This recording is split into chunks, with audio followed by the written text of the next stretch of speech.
ದೇವರ ಪರಿಶುದ್ಧವಾದಂಥ ನಾಮಕ್ಕೆ ಸ್ತೋತ್ರ ಉಂಟಾಗಲಿ. ಮತ್ತೊಮ್ಮೆ ಎಲ್ಲ ಪ್ರೀತಿಯ ಸಹೋದರ ಸಹೋದರಿಯರಿಗೆ, ದೇವರ ಮಕ್ಕಳಿಗೆ ಆರಾಧನಾ ಕೂಟಕ್ಕೆ ಸ್ವಾಗತಗಳನ್ನು ತಿಳಿಸ್ತಾ ಇದ್ದೇನೆ. ಕಳೆದ ವಾರದಲ್ಲಿ ನಮ್ಮನ್ನು ಅದ್ಭುತವಾಗಿ ನಡೆಸಿದಂಥ, ಕಾದು ಕಾಪಾಡಿದಂಥ, ಆಶೀರ್ವಾದಿಸಿದಂಥ ದೇವರು ನೂತನ ವಾರವನ್ನು ನಮಗೆ ಕೊಟ್ಟಿದ್ದಾನೆ. ಈ ದಿನದಲ್ಲಿ ನಾವು ಹಾಡಿ ಸ್ತುತಿಸಿ ನಮ್ಮ ಕರ್ತನನ್ನು ಕೊಂಡಾಡುವಂಥವರಾಗಿರೋಣ. ಮಾತ್ರವಲ್ಲ, ದೇವರ ವಾಕ್ಯದ ಮೂಲಕವಾಗಿ ದೇವರು ನಮ್ಮನ್ನು ಬಲಪಡಿಸುವಾತನಾಗಿದ್ದಾನೆ. ವಿಶೇಷವಾಗಿ ಆನ್ಲೈನ್ ಮೂಲಕ, ಟಿವಿ ಮೂಲಕ ಆರಾಧನಾ ಕೂಟದಲ್ಲಿ ಭಾಗವಹಿಸ್ತಾ ಇರುವಂಥ ಎಲ್ಲರನ್ನ ದೇವರ ಆಶೀರ್ವಾದ ಮಾಡಲಿ. ನಾವು ಪ್ರಾರ್ಥನೆಯೊಂದಿಗೆ ಈ ಆರಾಧನಾ ಕೂಟವನ್ನು ಪ್ರಾರಂಭಿಸೋಣ. ಮಹಾಪರಿಶುದ್ಧನಾಗಿರುವಂಥ ನಮ್ಮ ಪರಲೋಕದಲ್ಲಿರುವ ತಂದೆಯಾಗಿರುವ ದೇವರೇ, ನಾವು ನಿನಗೆ ಸ್ತುತಿ, ಸ್ತೋತ್ರ, ಘನಮಾನ, ಮಹಿಮೆ, ಆರಾಧನೆಯನ್ನು ಅರ್ಪಿಸುವವರಾಗಿದ್ದೇವೆ. ಕಳೆದ ವಾರದಲ್ಲಿ ನಮ್ಮನ್ನು ಕಣ್ಣುಗುಡ್ಡೆಯಂತೆ ಕಾಪಾಡಿದಿ. ಹೋಗುವಾಗ ಬರುವಾಗ ಯಾವಾಗಲೂ ನಮ್ಮ ಸಂಗಡ ಇದ್ದು ನಮ್ಮನ್ನು ಆಶೀರ್ವಾದಿಸಿದಿ. ಹೌದು, ನಮ್ಮ ಕೊರತೆ, ಹೌದು, ಎಲ್ಲ ರೀತಿಯ ಕರ್ತನೆ, ಸಾಲ, ಸಂಕಷ್ಟ, ರೋಗ, ದುಃಖಗಳಿಂದ ಬಿಡಿಸಿ ಕಾಪಾಡಿದಿ. ಹೌದು, ನಮ್ಮ ಜೀವಿತದಲ್ಲಿ ಎಷ್ಟೆಲ್ಲ ಉಪಕಾರಗಳನ್ನು ಮಾಡಿದ್ದಿ. ನಿನಗೆ ಸ್ತೋತ್ರ ಸ್ವಾಮಿ. ಹೌದು ಕರ್ತನೆ, ಈ ದಿನದಲ್ಲಿ ನಿನ್ನ ಪಾದಗಳ ಬಳಿಗೆ ನಾವು ಬಂದಿರುವಾಗ ಆತ್ಮಭರಿತರಾಗಿ, ಪವಿತ್ರಾತ್ಮನಿಂದ ತುಂಬಿಸಲ್ಪಟ್ಟವರಾಗಿ ನಿನ್ನನ್ನು ಹಾಡಿ ಆರಾಧಿಸಲು ನಮಗೆ ಸಹಾಯ ಮಾಡು. ಹಾಗೆ ವಾಕ್ಯದ ಮೂಲಕ ನಮ್ಮನ್ನು ಬಲಪಡಿಸು. ಲೋಕದಾದ್ಯಂತ ನಡೀತಿರುವಂಥ ಎಲ್ಲ ಆರಾಧನಾ ಕೂಟಗಳನ್ನು ನೀನು ಆಶೀರ್ವಾದಿಸು ಸ್ವಾಮಿ. ಆನ್ಲೈನ್ ಮೂಲಕ, ಟಿವಿ ಮೂಲಕ ಆರಾಧನಾ ಕೂಟದಲ್ಲಿ ಭಾಗವಹಿಸಿದವರಿದ್ದಾರೆ, ಅವರೆಲ್ಲರನ್ನ ನೀನು ಬಲಪಡಿಸು. ಮುಂದಿನ ಸಮಯವನ್ನು ಪವಿತ್ರಾತ್ಮನ ನಿಯಂತ್ರಣಕ್ಕೆ ಒಪ್ಪಿಸಿ ಕೊಡ್ತಾ ಇದ್ದೇವೆ. ನಮ್ಮ ಪ್ರಾರ್ಥನೆ ಕೇಳಿದ್ದಿ, ಸ್ತೋತ್ರ, ಯೇಸು ಕ್ರಿಸ್ತನ ನಾಮದಲ್ಲಿ ತಂದೆ, ಆಮೇನ್, ಆಮೇನ್. ದೇವರ ಪರಿಶುದ್ಧವಾದಂಥ ನಾಮಕ್ಕೆ ಸ್ತೋತ್ರ ಉಂಟಾಗಲಿ. ನಾವು ನಮ್ಮ ಕರ್ತನನ್ನು ಹಾಡಿ ಆರಾಧಿಸುವಂಥವರಾಗಿರೋಣ. ಹೌದು, ಮುಂದಿನ ಸಮಯದಲ್ಲಿ ನಮ್ಮ ಆರಾಧನಾ ತಂಡ ನಮ್ಮನ್ನು ಆರಾಧನೆಯಲ್ಲಿ ಲೀಡ್ ಮಾಡುವಾಗ ನಾವು ಅವರೊಂದಿಗೆ ಸೇರಿಕೊಂಡು ನಮ್ಮ ಕರ್ತನನ್ನು ಆತ್ಮದಲ್ಲಿ, ಸತ್ಯದಲ್ಲಿ ಆರಾಧಿಸೋಣ. ಹಲ್ಲೆಲೂಯಾ. ದೇವರ ಪರಿಶುದ್ಧ ನಾಮಕ್ಕೆ ಸ್ತೋತ್ರವಾಗಲಿ. ನಾವು ಇನ್ನೊಂದು ವಾರಕ್ಕೆ ಕಾಲಿಡುವಂತೆ ದೇವರು ಕೃಪೆ ಕೊಟ್ಟಿದ್ದಾನೆ. ಕಳೆದ ವಾರವಿಡೀ ನಮ್ಮನ್ನು ಆತನ ಎಲ್ಲ ಕೇಡಿನಿಂದ ತಪ್ಪಿಸಿ ಇನ್ನೊಂದು ವಾರಕ್ಕೆ ಕಾಲಿಡುವಂತೆ ಕೃಪೆ ಮಾಡಿದ್ದಾನೆ. ಅದಕ್ಕೆ ನಾವು ಎಲ್ಲ ನೆನೆಸಿಕೊಂಡು ಸ್ತೋತ್ರ ಸಲ್ಲಿಸುತ್ತಿರೋಣ.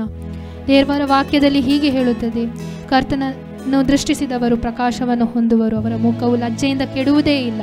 ಹೌದು ಪ್ರಿಯರೇ, ನಾವು ಆತನನ್ನು ನಂಬಿ ಬಂದಾಗ ಆತನು ಏನೇ ಸ್ಥಿತಿಗಳಲ್ಲಿ ನಾವು ಹಾದು ಹೋಗುತ್ತಿದ್ದೆವೋ ಅದನ್ನೆಲ್ಲದರಿಂದ ತಪ್ಪಿಸಿ ಆತನು ನಮ್ಮನ್ನು ಮೇಲಕ್ಕೆ ತರುವ ಆತನಾಗಿದ್ದಾನೆ. ಇಂದು ನಾವು ಯಾವ ಸ್ಥಿತಿಯಲ್ಲಿ ಇರಲಿ, ನಾವು ನಂಬಿಕೆಯಿಂದ ನಿರೀಕ್ಷಿಸುತ್ತಾ ಆತನ ಮುಖವನ್ನು ನೋಡಿದರೆ ಆತನ ಅದರೆಲ್ಲದಿಂದ ನಮ್ಮನ್ನು ತಪ್ಪಿಸುವ ಆತನಾಗಿದ್ದಾನೆ.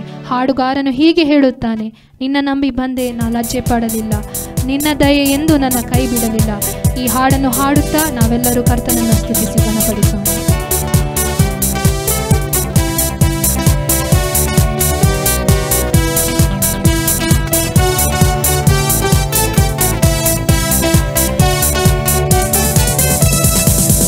ನಂಬಿ ಬಂದೆ, ನಾ ಲಜ್ಜೆ ಪಡಲಿಲ್ಲ, ನಿನ್ನ ಎಂದು ಕೈ ಬಿಡಲಿಲ್ಲ. ನಿನ್ನ ನಂಬಿ ಬಂದೆ, ನಾ ಲಜ್ಜೆ ಪಡಲಿಲ್ಲ, ನಿನ್ನ ಎಂದು ಕೈ ಬಿಡಲಿಲ್ಲ. ಬರಿಗೈಯಾಗಿ ಬಂದೆನು ನಾ, ತುಂಬಿದವನಾಗಿ ಮಾಡಿರುವೆ. ಬರಿಗೈಯಾಗಿ ಬಂದೆನು ನಾ, ತುಂಬಿದವನಾಗಿ ಮಾಡಿರುವೆ.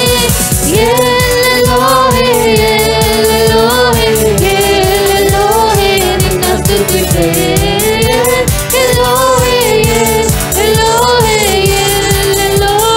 ನಿನ್ನ ಸ್ತುತಿಪೆ. ಗಾಯಪಟ್ಟು ನಿಂತೆ, ಕಣ್ಣೀರಲ್ಲಿದ್ದೆ, ಉಗಿಯುವ ನನಗಾಗಿ ಇಳಿದು ಬಂದೆ. ಗಾಯಪಟ್ಟು ನಿಂತೆ, ಕಣ್ಣೀರಲ್ಲಿದ್ದೆ, ಉಗಿಯುವ ನನಗಾಗಿ ಇಳಿದು ಬಂದೆ.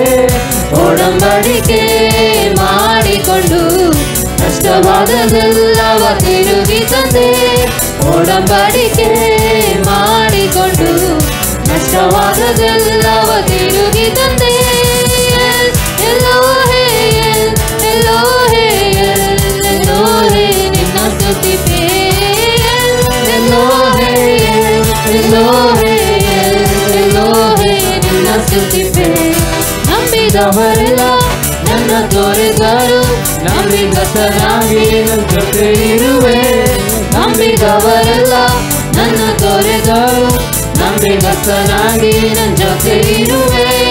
ಪರದೇಶಿಯಾಗಿ ಇದ್ದನು ನಾ, ಸ್ವಂತ ಜನವಾಗಿ ಮಾಡಿಕೊಂಡೆ. ಪರದೇಶಿಯಾಗಿ ಇದ್ದನ ಸ್ವಂತ ಜನನಾಗಿ ಮಾಡಿಕೊಂಡೆ. ಎಲ್ಲ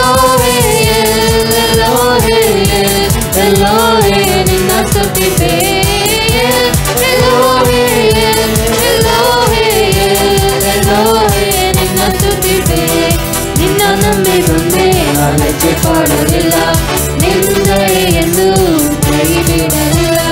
ನಿನ್ನ ನಂಬಿಕೊಂಡೆ ಅಲಚೆ ಪಡಲಿಲ್ಲ, ನಿಂದೆಯೆಂದು ಕೈ ಬಿಡಲಿಲ್ಲ. ಪರಿಗೈಯಾಗಿ ಬಂದೆನು ನಾ, ತುಂಬಿದವರಾಗಿ ಮಾಡಿರುವೆ. ಪರಿಗೈಯಾಗಿ ಬಂದೆನು ನಾ, ತುಂಬಿದವರಾಗಿ ಮಾಡಿರುವೆ. ಎಲೋಹೇ ಎಲೋಹೇ ಎಲೋಹೇ ನಿನ್ನ ಸ್ತುತಿಪೆ. ಎಲೋಹೇ ಎಲೋಹೇ ಎಲೋಹೇ ನಿನ್ನ ನಂಬಿದವರೆಲ್ಲ ನನ್ನ ತೊರೆದರು, ನಂಬಿಗಸ್ತನಾಗಿ ನನ್ನ ಜೊತೆ ಇರುವೆ. ನಂಬಿದವರೆಲ್ಲ ನನ್ನ ತೊರೆದರು, ನಂಬಿಗಸ್ತನಾಗಿ ನನ್ನ ಜೊತೆ ಇರುವೆ. ಪರದೇಶಿಯಾಗಿ ನನ್ನ ಸ್ವಂತ ಜನವಾಗಿ ಮಾಡಿಕೊಂಡೆ. ಪರದೇಶಿಯಾಗಿ ನನ್ನ ಸ್ವಂತ ಜನವಾಗಿ ಮಾಡಿಕೊಂಡೆ. ಎಲೋಹೇ ಎಲೋಹೇ ಎಲೋಹೇ ನಿನ್ನ ಸ್ತುತಿಪೆ. ಎಲೋಹೇ ಎಲೋಹೇ ಎಲೋಹೇ ನಿನ್ನ ಸ್ತುತಿಪೆ. ಗಾಯಪಟ್ಟು ನಿಂತೆ ಕಣ್ಣೀರಲ್ಲಿದ್ದೆ, ಉಗಿಡುವ ನನಗಾಗಿ ಹಿಡಿದು ಬಂದೆ. ಗಾಯಪಟ್ಟು ನಿಂತೆ ಕಣ್ಣೀರಲ್ಲಿದ್ದೆ, ಉಗಿಡುವ ನನಗಾಗಿ ಹಿಡಿದು ಬಂದೆ. ಒಡಂಬಡಿಕೆ ಮಾಡಿಕೊಂಡು ನಷ್ಟವಾದದೆಲ್ಲವ ತಿರುಗಿ ತಂದೆ. ಒಡಂಬಡಿಕೆ ಮಾಡಿಕೊಂಡು ನಷ್ಟವಾದದೆಲ್ಲವ ತಿರುಗಿ ತಂದೆ. ಎಲೋಹೇ ಎಲೋಹೇ ಎಲೋಹೇ ನಿನ್ನ ಸ್ತುತಿಪೆ. ಎಲೋಹೇ ಎಲೋಹೇ ಎಲೋಹೇ ನಿನ್ನ ಸ್ತುತಿಪೆ. ಎಲೋಹೇ ಎಲೋಹೇ ಎಲೋಹೇ ನಿನ್ನ ಸ್ತುತಿಪೆ. ಎಲೋಹೇ ಎಲೋಹೇ ಎಲೋಹೇ ನಿನ್ನ ಸ್ತುತಿಪೆ. Thank you Jesus. ಹಲ್ಲೆಲೂಯಾ. ಹೌದಪ್ಪ ಕರ್ತನೆ, ನಂಬಿದವರೆಲ್ಲ ನಮ್ಮನ್ನು ತೊರೆದರು, ನೀನು ನಂಬಿಗಸ್ತನಾಗಿ ನಮ್ಮನ್ನು ಸದಾ ನಡೆಸುತ್ತಿದ್ದಿ ಕರ್ತನೆ. ಅದಕ್ಕಾಗಿ ನಿನಗೆ ಸ್ತೋತ್ರಪ್ಪ ಕರ್ತನೆ.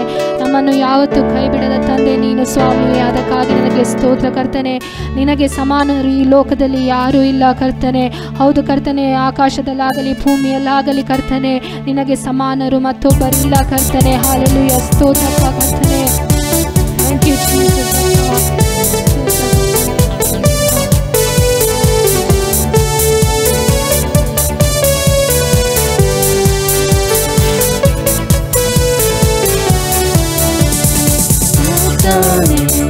ದೇವರಲ್ಲಿ ನಿನಗೆ ಸಮಾನ ಯಾರು?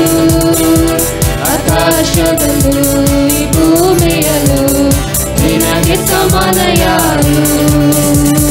ಕರ್ತನೇ, ದೇವರಲ್ಲಿ ನಿನಗೆ ಸಮಾನ ಯಾರು? ಆಕಾಶದಲ್ಲೂ ಈ ಭೂಮಿಯಲ್ಲೂ ನಿನಗೆ ಸಮಾನ ಯಾರು? ನಿನಗೆ ಸಮಾನ ಯಾರು? ನಿನಗೆ ಸಮಾನ ಯಾರು? ಹಲ್ಲೆಲೂಯಾ. ನಿನಗೆ ಸಮಾನ ಯಾರು? ನಿನಗೆ ಸಮಾನ ಯಾರು? ಆಕಾಶದಲ್ಲೂ ಈ ಭೂಮಿಯಲ್ಲೂ ನಿನಗೆ ಸಮಾನ ಯಾರು? ಆಕಾಶದಲ್ಲೂ ಈ ಭೂಮಿಯಲ್ಲೂ ನಿನಗೆ ಸಮಾನ ಯಾರು? ಕೆಂಪು ಸಮುದ್ರವು ಒಡೆದು ನಿನ್ನ ಜನರನ್ನು ನಡೆಸಿದೆ ನೀ. ಕೆಂಪು ಸಮುದ್ರವು ಒಡೆದು ನಿನ್ನ ಜನರನ್ನು ನಡೆಸಿದೆ ನೀ. ನೀನು ಶಕ್ತನು, ಸರ್ವಶಕ್ತನು, ನಿನ್ನ ವಾಕ್ಯವು ಬದಲಾಗದು. ನೀನು ಶಕ್ತನು, ಸರ್ವಶಕ್ತನು, ನಿನ್ನ ವಾಕ್ಯವು ಬದಲಾಗದು. ನಿನಗೆ ಸಮಾನ ಯಾರು? ನಿನಗೆ ಸಮಾನ ಯಾರು? ಹಲ್ಲೆಲೂಯಾ. ನಿನಗೆ ಸಮಾನ ಯಾರು? ನಿನಗೆ ಸಮಾನ ಯಾರು? ಆಕಾಶದಲ್ಲೂ ಈ ಭೂಮಿಯಲ್ಲೂ ನಿನಗೆ ಸಮಾನ ಯಾರು? ಆಕಾಶದಲ್ಲೂ ಈ ಭೂಮಿಯಲ್ಲೂ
ಕೋಟೆಯನ್ನು ನೀನು ಸೇರಿ ನಿನ್ನ ಜನರ ದಾನಿಗಿದೆ. ನಿನ್ನ ನಾಮದ ಅತಿಶಯ ಯಾವಾಗಲೂ ರಕ್ಷಿಸಿದೆ. ನಿನ್ನ ನಾಮದ ಅತಿಶಯ ಯಾವಾಗಲೂ ರಕ್ಷಿಸಿದೆ. ನಿನಗೆ ಸಮಾನ ಯಾರು, ನಿನಗೆ ಸಮಾನ ಯಾರು, ನಿನಗೆ ಸಮಾನ ಯಾರು, ನಿನಗೆ ಸಮಾನ ಯಾರು. ಆಕಾಶದಲ್ಲೂ ಈ ಭೂಮಿಯಲ್ಲೂ ನಿನಗೆ ಸಮಾನ ಯಾರು. ಆಕಾಶದಲ್ಲೂ ಈ ಭೂಮಿಯಲ್ಲೂ ನಿನಗೆ ಸಮಾನ ಯಾರು. ಕೆಂಪು ಸಮುದ್ರವ ಒಡೆದು ನಿನ್ನ ಜನರನ್ನು ನಡೆಸಿದೆ. ಕೆಂಪು ಸಮುದ್ರವ ಒಡೆದು ನಿನ್ನ ಜನರನ್ನು ನಡೆಸಿದೆ. ನೀನೆ ಶಕ್ತನು ಸರ್ವಶಕ್ತನು, ನಿನ್ನ ವಾಕ್ಯವು ಬದಲಾಗದು. ನೀನೆ ಶಕ್ತನು ಸರ್ವಶಕ್ತನು, ನಿನ್ನ ವಾಕ್ಯವು ಬದಲಾಗದು. ನಿನಗೆ ಸಮಾನ ಯಾರು, ನಿನಗೆ ಸಮಾನ ಯಾರು. ಹಲ್ಲೆಲೂಯಾ. ನಿನಗೆ ಸಮಾನ ಯಾರು, ನಿನಗೆ ಸಮಾನ ಯಾರು. ಆಕಾಶದಲ್ಲೂ ಈ ಭೂಮಿಯಲ್ಲೂ ನಿನಗೆ ಸಮಾನ ಯಾರು. ಆಕಾಶದಲ್ಲೂ ಈ ಭೂಮಿಯಲ್ಲೂ ನಿನಗೆ ಸಮಾನ ಯಾರು. ಕರ್ತನೇ ದೇವರಲ್ಲಿ ನಿನಗೆ ಸಮಾನ ಯಾರು. ಆಕಾಶದಲ್ಲೂ ಈ ಭೂಮಿಯಲ್ಲೂ ನಿನಗೆ ಸಮಾನ ಯಾರು. ಕರ್ತನೇ ದೇವರಲ್ಲಿ ನಿನಗೆ ಸಮಾನ ಯಾರು. ಆಕಾಶದಲ್ಲೂ ಈ ಭೂಮಿಯಲ್ಲೂ ನಿನಗೆ ಸಮಾನ ಯಾರು. ನಿನಗೆ ಸಮಾನ ಯಾರು, ನಿನಗೆ ಸಮಾನ ಯಾರು. ಹಲ್ಲೆಲೂಯಾ. ನಿನಗೆ ಸಮಾನ ಯಾರು, ನಿನಗೆ ಸಮಾನ ಯಾರು. ಆಕಾಶದಲ್ಲೂ ಈ ಭೂಮಿಯಲ್ಲೂ ನಿನಗೆ ಸಮಾನ ಯಾರು. ಆಕಾಶದಲ್ಲೂ ಈ ಭೂಮಿಯಲ್ಲೂ ನಿನಗೆ ಸಮಾನ ಯಾರು. ಆಕಾಶದಲ್ಲೂ ಈ ಭೂಮಿಯಲ್ಲೂ ನಿನಗೆ ಸಮಾನ ಯಾರು. ಆಕಾಶದಲ್ಲೂ ಈ ಭೂಮಿಯಲ್ಲೂ ನಿನಗೆ ಸಮಾನ ಯಾರು. ಹೌದಪ್ಪ ಸ್ವಾಮಿ, ನಿನಗೆ ಸಮಾನರು ಯಾರು ಇಲ್ಲ ಕರ್ತನಪ್ಪ. ಹೌದು ಕರ್ತನೆ, ಪರಲೋಕದ ಮನ್ನವನ್ನು ನೀಡಿ ನೀನು ನಿನ್ನ ಜನರನ್ನು ಪೋಷಿಸಿದೀಯಪ್ಪ. ಹೌದು ಕರ್ತನೆ, ನಿನ್ನಂತೆ ಯಾರು ಉಂಟು ನಮ್ಮನ್ನು ನಿನ್ನ ಹಾಗೆ ಪ್ರೀತಿಸಲು ಯಾರೂ ಇಲ್ಲ ಕರ್ತನೆ. ನೀನೇ ನಮಗೆ ಆಶ್ರಯವು ಕರ್ತನೆ, ನೀನೇ ನಮಗೂ ದುರ್ಗವು ಕರ್ತನೆ. ಹೌದಪ್ಪ ಕರ್ತನೆ, ನಿನ್ನನ್ನು ನಾವು ಆರಾಧಿಸುತ್ತೇವಪ್ಪ ಕರ್ತನೆ, ನಿನ್ನನ್ನು ನಾವು ಸ್ತುತಿಸುತ್ತೇವೆ ಕರ್ತನೆ. ಹಾಲೆಲೂಯಾ. ನಿನ್ನಿಂದಾಗದ ಕಾರ್ಯವೂ ಒಂದು ಇಲ್ಲ ಕರ್ತನೆ, ನಿನ್ನಿಂದ ಇವೆಲ್ಲವೂ ಸಾಧ್ಯ ಕರ್ತನೆ. ಹಾಲೆಲೂಯಾ. ನೀನು ವಾಗ್ದಾನ ಮಾಡಿದ ಆತನು ನಂಬಿಗಸ್ತನಪ್ಪ ಕರ್ತನೆ. ನಿನ್ನ ವಾಗ್ದಾನವು ನೆರವೇರುವ ತನಕ ಕರ್ತನೆ ನಮ್ಮೊಟ್ಟಿಗೆ ಸದಾ ಇದ್ದುಕೊಂಡು ನಮ್ಮ ಆಶ್ರಯನಾಗಿರುತ್ತೀಯಪ್ಪ. ಸ್ತೋತ್ರ ಕರ್ತನೆ. Thank you Lord.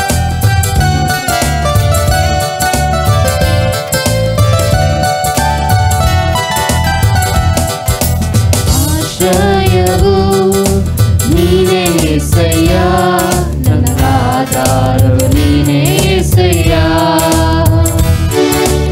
ಆಶ್ರಯವು ನೀನೇ యేసయ్య, ನನ್ನ ಆಧಾರ.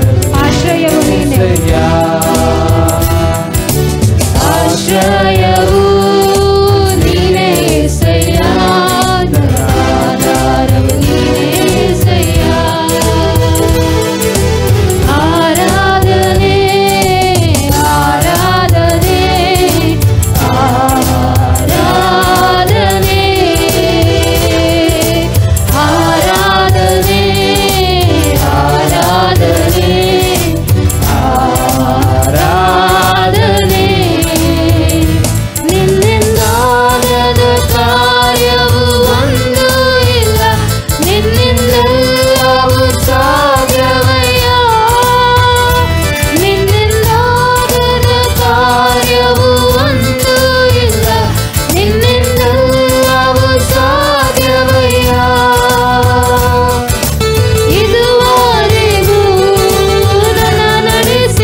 ಹಾಲೆಲೂಯ. ಹೌದು ಕರ್ತನೆ, ನಿನ್ನ ಪ್ರೀತಿಯೇ ನಮಗೆ ಸಾಕು ಕರ್ತನೆ. ಈ ಲೋಕದಲ್ಲಿ ಕರ್ತನೆ ನಿನ್ನ ಪ್ರೀತಿಗೆ ಹೊರತು ಮತ್ತೆ ಯಾವುದು ನಮಗೆ ಅಗತ್ಯವಿಲ್ಲ ಕರ್ತನೆ. ಹೌದು ಕರ್ತನೆ, ನೀನು ನಮ್ಮನ್ನು ಪ್ರೀತಿಸಿ ಆರಿಸಿಕೊಂಡಿದ್ದಿ ಕರ್ತನೆ.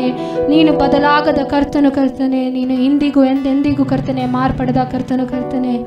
ಅಪ್ಪ, ನೀನು ವಾಗ್ದಾನ ಮಾಡಿದ ಪ್ರಕಾರ ಕರ್ತನೆ ಯುಗದ ಸಮಾಪ್ತಿಯವರೆಗೂ ನಮ್ಮೊಂದಿಗೆ ಸದಾ ಇರುವ ಕರ್ತನು ನೀನಪ್ಪ. ಅದಕ್ಕಾಗಿ ನಿನಗೆ ಸ್ತೋತ್ರ ಕರ್ತನೆ. ಹಾಲೆಲೂಯ, ಸ್ತೋತ್ರ ಕರ್ತನೆ. Thank you, Jesus.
ಎಲ್ಲರಿಗೂ ಸಹಾಯ ನೀನೆ, ಇಂದಿಗೂ ನನ್ನ ಸಹಾಯ ನೀನೆ. ಅಂದು ರೋಹಿಯಾಗಿ ಎಲ್ಲವನ್ನು ನೋಡಿದಂತೆ ಇಂದಿಗೂ ನನ್ನ ನೋಡುತ್ತಿರುವೆ. ಅಂದು ಎಬಿನೇಜರಾಗಿ ಎಲ್ಲರಿಗೂ ಸಹಾಯ ನೀನೆ, ಇಂದಿಗೂ ನನ್ನ ಸಹಾಯ ನೀನೆ. ಬದಲಾಗದ ನಿನ್ನ ಮಹಿಮೆ ಇಂದಿಗೂ ಹಾಗೆ ಇರುವುದಲ್ಲವೇ? ಬದಲಾಗದ ನಿನ್ನ ಮಹಿಮೆ ಇಂದಿಗೂ ಹಾಗೆ ಇರುವುದಲ್ಲವೇ? ಬದಲಾಗಿಲ್ಲ, ಬದಲಾಗಿಲ್ಲ. ಪುನರುತ್ಥಾನದ ನಿನ್ನ ಮಹಿಮೆ ಬದಲಾಗಿಲ್ಲ, ಬದಲಾಗಿಲ್ಲ. ಪುನರುತ್ಥಾನದ ನಿನ್ನ ಮಹಿಮೆ యేసయ్య స్తుతిಸುವೆ, ನಿನ್ನನ್ನೇ ಆರಾಧಿಸುವೆ. యేసయ్య స్తుతిಸುವೆ, ನಿನ್ನನ್ನೇ ಆರಾಧಿಸುವೆ. ಅಂದು ಯೆಹೋವನಾಗಿ ನಿತ್ಯವೂ ಇರುವಾತನೇ, ಇಂದಿಗೂ ನನ್ನ ಜೊತೆಯಲ್ಲಿರುವೆ. ಅಂದು ಯೇಸುವಾಗಿ ಮರಣವನ್ನೇ ಗೆದ್ದಿರುವೆ, ಇಂದಿಗೂ ಜೀವಿಸುವ ದೇವ ನೀನೇ.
ಸ್ವಾಮಿಯೇ.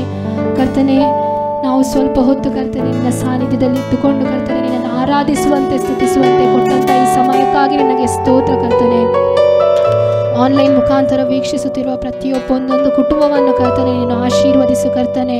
ಅವರ ಅಗತ್ಯತೆಗಳನ್ನು ನೀನು ಬಲ್ಲಾತನು ಕರ್ತನೆ, ಅದನ್ನೆಲ್ಲ ನೀನು ಪೂರೈಸುತ್ತಿ ಕರ್ತನೆ. ಅದಕ್ಕಾಗಿ ಸ್ತೋತ್ರ ಕರ್ತನೆ. ನಮ್ಮನ್ನು ಕರ್ತನೆ ಸ್ವಲ್ಪ ಹೊತ್ತು ಕರ್ತನೆ ನಿನ್ನ ಆತ್ಮನ ಮೂಲಕ ನಡೆಸೋದಕ್ಕಾಗಿ ಸ್ತೋತ್ರ ಹೇಳುತ್ತಿದ್ದೇನೆ ಕರ್ತನೆ. ಮುಂದಿನ ಪ್ರತಿಯೊಂದು ಭಾಗದಲ್ಲಿ ಕರ್ತನೆ ವಾಕ್ಯದ ಮುಖಾಂತರ ಕರ್ತನೆ ನಮ್ಮೊಟ್ಟಿಗೆ ಮಾತನಾಡು ಕರ್ತನೆ. ಎಲ್ಲ ವಿಷಯಗಳನ್ನು ಕರ್ತನೆ ನಿನ್ನ ಹಸ್ತಗಳಲ್ಲಿ ಒಪ್ಪಿಸಿಕೊಡುತ್ತಾ ಪ್ರಾರ್ಥನೆ ಕೇಳಿದ್ರೆ ಪ್ರೀತಿಗಾಗಿ ಸ್ತೋತ್ರ ಕರ್ತನೆ. ಪ್ರಾರ್ಥನೆ ಯೇಸುವಿನ ಹೆಸರಿನಲ್ಲಿ ಬೇಡಿ ಹೊಂದಿದ್ದೇನೆ ತಂದೆ, ಆಮೆನ್. ದೇವರ ಪರಿಶುದ್ಧವಾದಂಥ ನಾಮಕ್ಕೆ ಸ್ತೋತ್ರ ಉಂಟಾಗಲಿ. ಮತ್ತೊಮ್ಮೆ ಎಲ್ಲ ಪ್ರೀತಿಯ ಸಹೋದರ ಸಹೋದರಿಯರಿಗೆ ಯೇಸು ಕ್ರಿಸ್ತನ ನಾಮದಲ್ಲಿ ಈ ಆರಾಧನಾ ಕೂಟದಲ್ಲಿ ಸ್ವಾಗತಗಳನ್ನು ತಿಳಿಸ್ತಾ ಇದ್ದೇನೆ. ಮತ್ತು ಸ್ವಲ್ಪ ಸಮಯ ನಾವೆಲ್ಲ ಕರ್ತನನ್ನು ಒಟ್ಟಿಗೆ ಆರಾಧಿಸುವಂತೆ ನಮ್ಮ ಕರ್ತನು ನಮಗೆ ಸಹಾಯ ಮಾಡಿದ್ದಾನೆ. ಈ ಹೊತ್ತು ನಾವು ದೇವರ ವಾಕ್ಯವನ್ನು ಧ್ಯಾನಿಸುವಂಥ ಸಮಯ, ನಮ್ಮ ಕರ್ತನು ನಮ್ಮನ್ನು ಆಶೀರ್ವದಿಸಿ ಬಲಪಡಿಸುವಂಥ ಸಮಯ. ನಾವು ಕರ್ತನ ಸಾನ್ನಿಧ್ಯದಲ್ಲಿ ನಾವು ಪ್ರಾರ್ಥನೆಯೊಂದಿಗಿರೋಣ. ಸ್ವಾಮಿ, ನನ್ನೊಂದಿಗೆ ಮಾತನಾಡು, ನನ್ನನ್ನು ಬಲಪಡಿಸು, ನನ್ನನ್ನು ಆಶೀರ್ವದಿಸು ಎಂಬುದಾಗಿ ಪ್ರಾರ್ಥನೆ ಮಾಡ್ತಾ ಇರೋಣ. ವಿಶೇಷವಾಗಿ ಆನ್ಲೈನ್ ಮೂಲಕ ಟಿ ವಿ ಮೂಲಕ ಭಾಗವಹಿಸಿದಂಥವರು ಅನೇಕರಿದ್ದೀರಿ. ಇರುವಂಥ ಸ್ಥಳದಲ್ಲಿ ಸತ್ಯವೇದದ ಪುಟಗಳನ್ನು ನನ್ನೊಂದಿಗೆ ತಿರುಗಿಸಿಕೊಳ್ಳಿರಿ. ನಾವು ಒಟ್ಟಿಗೆ ದೇವರ ವಾಕ್ಯವನ್ನು ಧ್ಯಾನಿಸುವಂಥವರಾಗಿರೋಣ. ದೇವರಿಗೆ ಸ್ತೋತ್ರ. ನಾವು ಈ ದಿನದ ಧ್ಯಾನಕ್ಕಾಗಿ ತೆಗೆದುಕೊಳ್ಳುವಂಥ ವಾಕ್ಯ ಮತ್ತಾಯನ ಸುವಾರ್ತೆ 7ನೇ ಅಧ್ಯಾಯ ಅದರ 7ನೇ ವಾಕ್ಯ.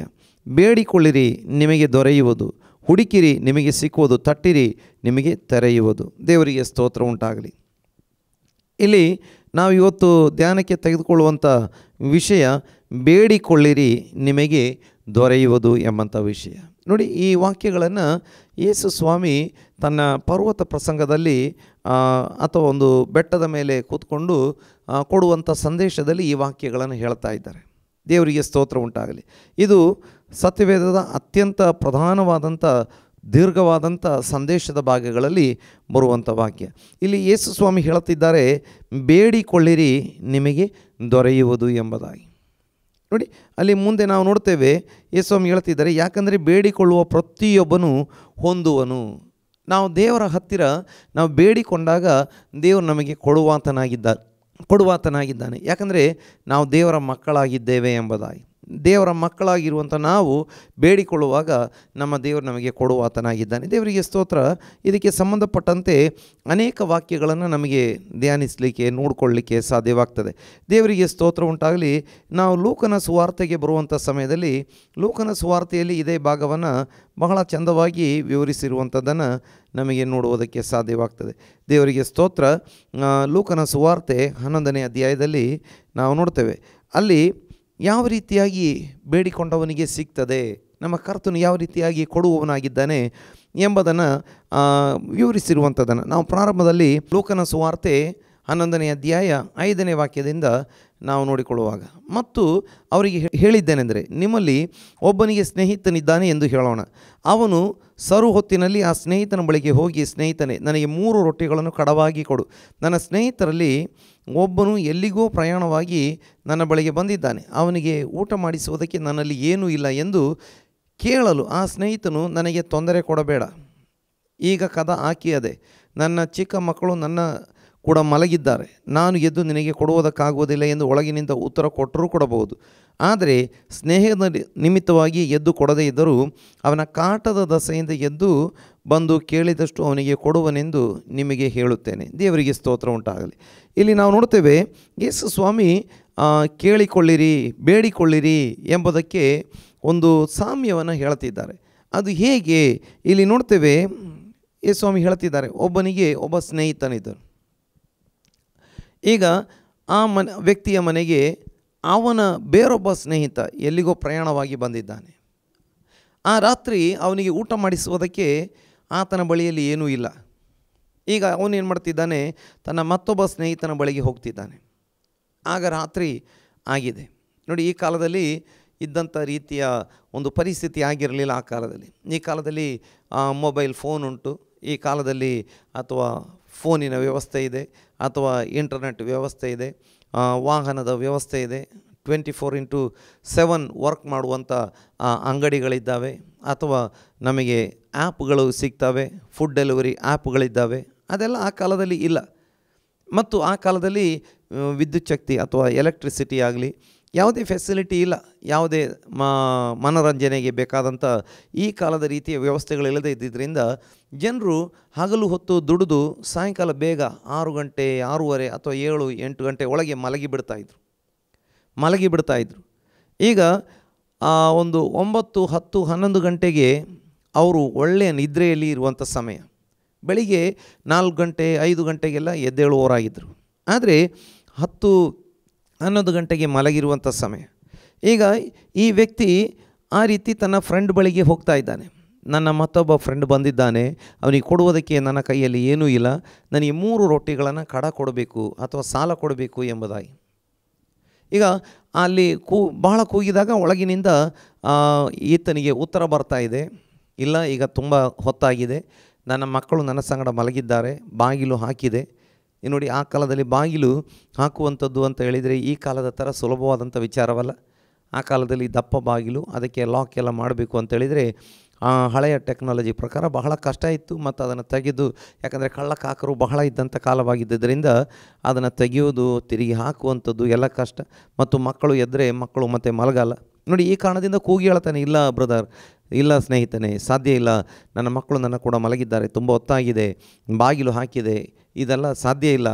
ಆದರೆ ಅವನು ಅಲ್ಲಿಂದ ಕೂಗ್ತಾನೇ ಇದ್ದಾನೆ, ನನಗೆ ರೊಟ್ಟಿ ಕೊಡು, ಇಲ್ಲದಿದ್ದರೆ ನನ್ನ ಮರ್ಯಾದೆ ವಿಷಯ, ಅವನಿಗೆ ಕೊಡಬೇಕು.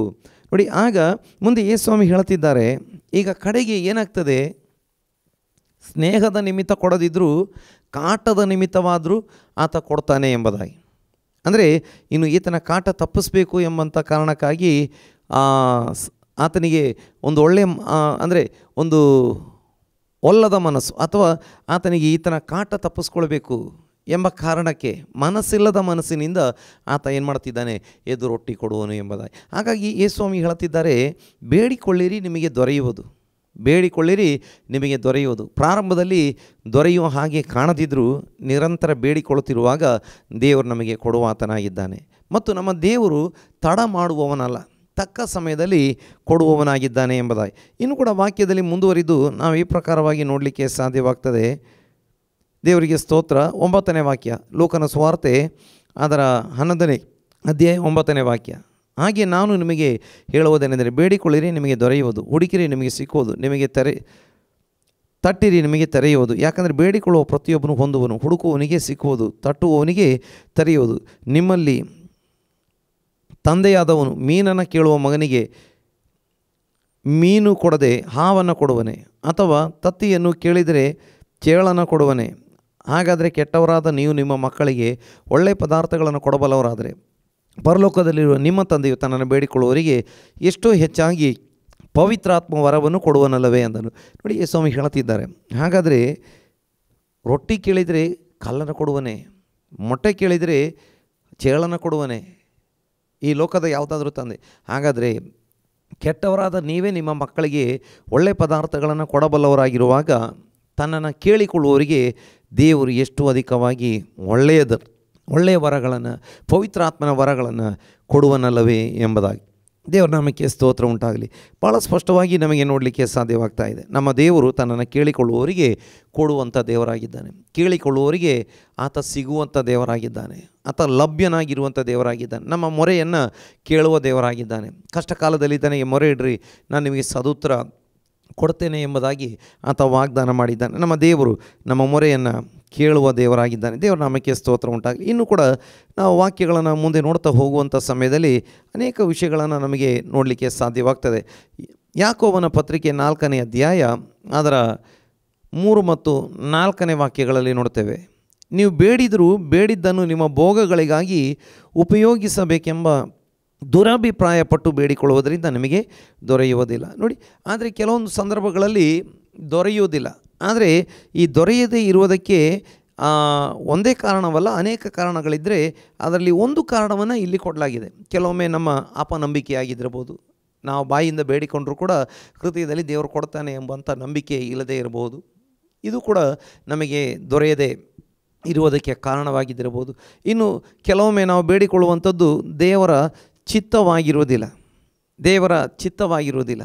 ಆದರೆ ನಾವು ಬೇಡಿಕೊಳ್ತಾ ಇದ್ದೇವೆ, ಅದು ನಮಗೆ ದೊರೆಯದೇ ಇದ್ದಿರ್ಬೋದು. ಕೆಲವೊಮ್ಮೆ ಹೊಟ್ಟೆ ಕಿಚ್ಚಿನಿಂದ ಬೇಡಿಕೊಳ್ಳುವಂಥದ್ದಾಗಿರ್ಬೋದು, ಕೆಲವೊಮ್ಮೆ ದುರುದ್ದೇಶದಿಂದ ಬೇಡಿಕೊಳ್ಳುವಂಥದ್ದಾಗಿದ್ದಿರ್ಬೋದು. ನೋಡಿ, ಅಂಥದಕ್ಕೆ ನಮಗೆ ಕೆಲವೊಮ್ಮೆ ಸಿಗದೇ ಇರ್ಬೋದು. ಆದರೆ ಇಲ್ಲಿ ಇನ್ನೊಂದು ವಾಕ್ಯವನ್ನು ನಾವು ನೋಡ್ತಾ ಇದ್ದೇವೆ, ನೀವು ಬೇಡಿದ್ದನ್ನು ನಿಮ್ಮ ಭೋಗಗಳಿಗಾಗಿ ಉಪಯೋಗಿಸಬೇಕೆಂಬ ದುರಭಿಪ್ರಾಯಪಟ್ಟು ಬೇಡಿಕೊಳ್ಳುವುದರಿಂದ ನಿಮಗೆ ದೊರೆಯುವುದಿಲ್ಲ. ಆದರೆ ಕೆಲವು ಸಂದರ್ಭಗಳಲ್ಲಿ ಯಾಕೆ ನಾವು ಬೇಡಿದ್ದು ನಮಗೆ ದೊರೆಯುವುದಿಲ್ಲ? ಒಂದು ಕಾರಣವನ್ನು ಇಲ್ಲಿ ನೋಡ್ತೇವೆ, ನಾವು ಭೋಗಗಳಿಗಾಗಿ ಉಪಯೋಗಿಸಬೇಕೆಂದು ದುರಭಿಪ್ರಾಯಪಟ್ಟು ಬೇಡಿಕೊಳ್ಳುವುದರಿಂದ ನಮಗೆ ಸಿಗದೆ ಹೋಗ್ತಾ ಇದೆ. ನೋಡಿ, ಏನಾಗ್ತಾ ಇದೆ, ಭೋಗಗಳಿಗಾಗಿ ಉಪಯೋಗಿಸಬೇಕೆಂದು ದುರಭಿಪ್ರಾಯಪಟ್ಟು ಬೇಡಿಕೊಳ್ಳುವಂಥ ಒಂದು ಪರಿಸ್ಥಿತಿ ಅಥವಾ ಒಂದು ಮನೋಭಾವನೆ. ಭೋಗಗಳಿಗಾಗಿ ನೋಡಿ, ನನಗೆ ಒಂದು 10 ಲಕ್ಷದ ಒಳ್ಳೆಯ ಕಾರುಂಟು, ಅದು ಚಂದ ಮೈಲೇಜ್ ಕೊಡ್ತದೆ ಮತ್ತು ಅದು ಬಹಳ ಒಳ್ಳೆಯದಿದೆ ಎಂಬುದಾಗಿ ನೆನೆಸಿ, ಉದಾಹರಣೆ ಅಷ್ಟೇ. ಆದರೆ ನನಗೆ ಮತ್ತೊಬ್ಬರಿಗೆ 20 ಲಕ್ಷದ ಕಾರುಂಟು, ಅದನ್ನು ನೋಡುವಾಗ ಅನ್ನಿಸ್ತಾ ಉಂಟು, ನನಗೆ ಕೂಡ ಅಂಥ ಕಾರು ಬೇಕು. ಆದರೆ ಈ ಕಾರು ಚೆಂದ ಇದೆ, ಭಾಳ ಚೆಂದ ಇದೆ, ಯಾವ ರಿಪೇರಿ ಬರೋಲ್ಲ, ಅಥವಾ ಬಂದರೂ ಕೂಡ ಕಡಿಮೆ ಮೇಂಟೆನೆನ್ಸ್, ಒಳ್ಳೆ ಮೈಲೇಜ್ ಸಿಗ್ತದೆ, ಒಳ್ಳೆ ಆರಾಮ ಪ್ರಯಾಣ ಮಾಡ್ಬೋದು. ಆದರೆ ಏನಾಗ್ತಾ ಇದೆ, ಭೋಗಗಳಿಗಾಗಿ ನಾನು ಬಯಸ್ತಾ ಇದ್ದೇನೆ. ನಾನೇನು ಮಾಡ್ತಾ ಇದ್ದೇನೆ, ಭೋಗಗಳಿಗಾಗಿ, ಸುಖ ಭೋಗಗಳಿಗಾಗಿ ನನಗೆ 50 ಲಕ್ಷದ ಒಂದು ಮನೆ ಉಂಟು, ಒಂದು 2 ಅಂತಸ್ತಿನ ಮನೆ ಉಂಟು ಎಂಬುದಾಗಿ ಉದಾಹರಣೆಯನ್ನು ನೆನೆಸಿಕೊಳ್ಳೋಣ. ಈಗ ನನ್ನ ಪಕ್ಕದಲ್ಲಿ ಒಬ್ಬರು 3 ಅಂತಸ್ತಿನ ಮನೆ ಕಟ್ತಾ ಇದ್ದಾರೆ, ಅಥವಾ 2 ಅಂತಸ್ತಿನ ಮನೆ 1 ಕೋಟಿ ರೂಪಾಯಿಯಲ್ಲಿ ಕಟ್ತಾ ಇದ್ದಾರೆ. ಆಗ ನಾನು ಇದನ್ನು ಬೀಳಿಸಿ ಕಟ್ಟಲಿಕ್ಕೆ ಬಯಸ್ತಾ ಇದ್ದೇನೆ ಮತ್ತು ದೇವರ ಹತ್ರ ಬೇಡ್ಕೊಳ್ತಾ ಇದ್ದೇನೆ, ದೇವರು ನನಗೆ 1 ಕೋಟಿಯ ಮನೆ ಕಟ್ಟಬೇಕು. ಈ 50 ಲಕ್ಷದ ಮನೆಯಲ್ಲಿ ಎಲ್ಲ ಫೆಸಿಲಿಟಿ ಇದೆ, ಭಾಳ ಚಂದವಾಗಿದೆ, ಅದು ಬಹಳ ಹಳೆಯದಲ್ಲ, 5, 6, 8 ವರ್ಷ ಅಷ್ಟೇ ಆಗಿದೆ, ಇನ್ನೂ ಒಂದು 25, 30, 40 ವರ್ಷಕ್ಕೆ ಉಪಯೋಗಿಸ್ಬೋದು. ಆದರೆ ಭೋಗಕ್ಕಾಗಿ ನಾನು ಕೇಳ್ಕೊಳ್ತಾ ಇದ್ದೇನೆ, ಸ್ವಾಮಿ ಇದಾಗಲ್ಲ, ನನಗೆ 1 ಕೋಟಿಯದ್ದೇ ಬೇಕು, ಇಲ್ಲ 1.5 ಕೋಟಿಯದ್ದು ಬೇಕು, ಇಲ್ಲ 10 ಲಕ್ಷದ ಕಾರ್ ಆಗಲ್ಲ, ನನಗೆ 25 ಲಕ್ಷದ್ದೇ ಬೇಕು, ನನ್ನ ಮರ್ಯಾದೆ ವಿಷಯ, ಪ್ರೆಸ್ಟೀಜ್ ವಿಷಯ.